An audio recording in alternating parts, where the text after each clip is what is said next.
Have you ever stopped to think about why a war thousands of miles away can actually change the price you pay for gas?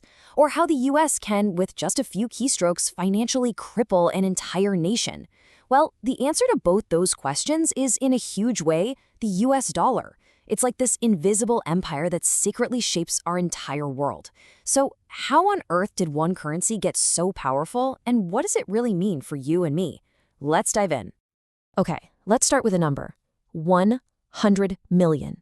That is how many barrels of oil the world burns through every single day. And here's the kicker. That enormous global market runs almost completely on a single currency. Yep, the US dollar. And that one fact?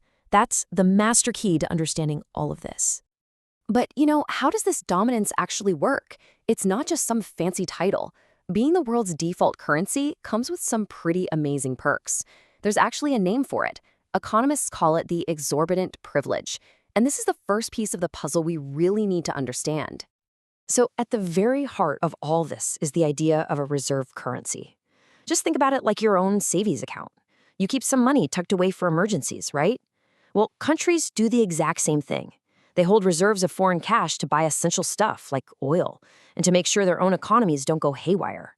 And for pretty much the whole world, that savings account is stuffed with US dollars. So what does this so-called privilege actually get the United States? Well, for one, because everybody needs dollars, the US can borrow money way more cheaply than other countries. All that demand also helps it pay for its massive trade deficits, which basically means it can buy way more stuff from the world than it sells. But here's the real superpower. It allows the US to use the entire global financial system as a weapon, literally cutting off its enemies from the world's economy. All right, so how did we get here? How did one single currency get this powerful? Believe me, this was no accident. The dollar's rise to the top was actually designed, piece by piece, right in the chaos of a world at war.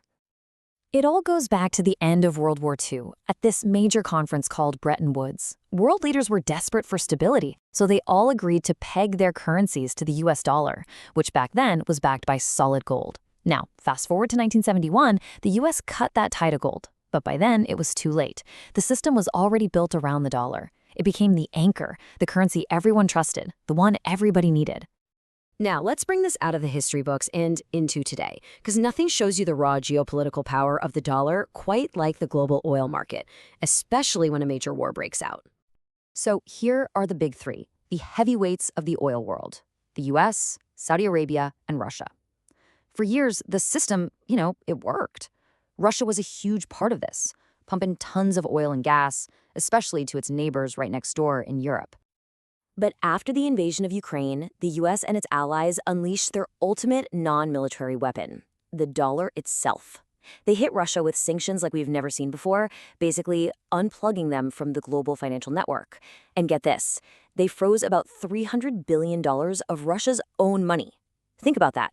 Russia had the cash, but it couldn't touch it. Why? Because it was held in dollars. And the result? The entire energy map of the world got redrawn, practically overnight. Suddenly, Russia couldn't sell its oil to Europe anymore, so it was forced to look for new customers. Now, all that oil flows east, usually at a big discount, to countries like China, India, and Turkey, countries that are willing to step outside that dollar system to get a bargain on energy. You can bet that seeing the dollar used like this has made a lot of other countries nervous. It's kicked a conversation that's been bubbling under the surface for years into high gear, the hunt for an alternative. So, is this de-dollarization thing everyone's talking about, is it actually happening? Well, if you look at the numbers, the data tells a pretty clear story. Not really. Or at least not yet. The US dollar still makes up almost 60% of all the money that central banks hold in reserve around the world. I mean, nothing else even comes close. Okay, so if not the dollar, then what? The most obvious challenger, you'd think, would be the euro, right? It's the world's #2 currency, and it's backed by this massive, wealthy bloc of countries. So why hasn't it been able to take the crown? The biggest reason is, well, it's structural. See, to be the top dog, you need to offer the world a huge, super safe place for them to park their trillions. The US has that with its treasury market. It's like the deepest, safest, most liquid swimming pool for money on the planet. The Eurozone, though, it doesn't have one single unified market like that. It's all fragmented across different countries, which just makes it less simple and a lot less attractive. All right, so what about the other huge economic player on the block, China? It's no secret that Beijing would love for its currency, the renminbi, to have a much bigger role in how the world does business. But China has an even bigger problem. And honestly, it's a problem they created themselves. The renminbi is just a tiny sliver of global reserves right now, barely 3%.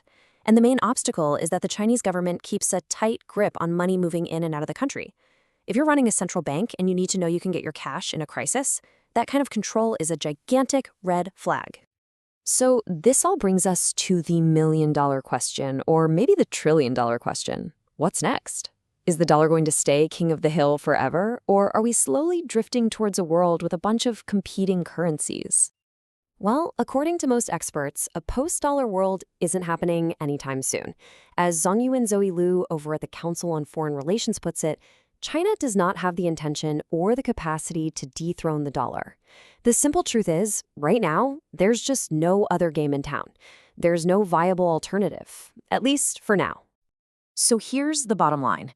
The dollar is still the undisputed king today. But using finance as a weapon and this new shifting map of global power, it's planted the seeds of change. No empire lasts forever.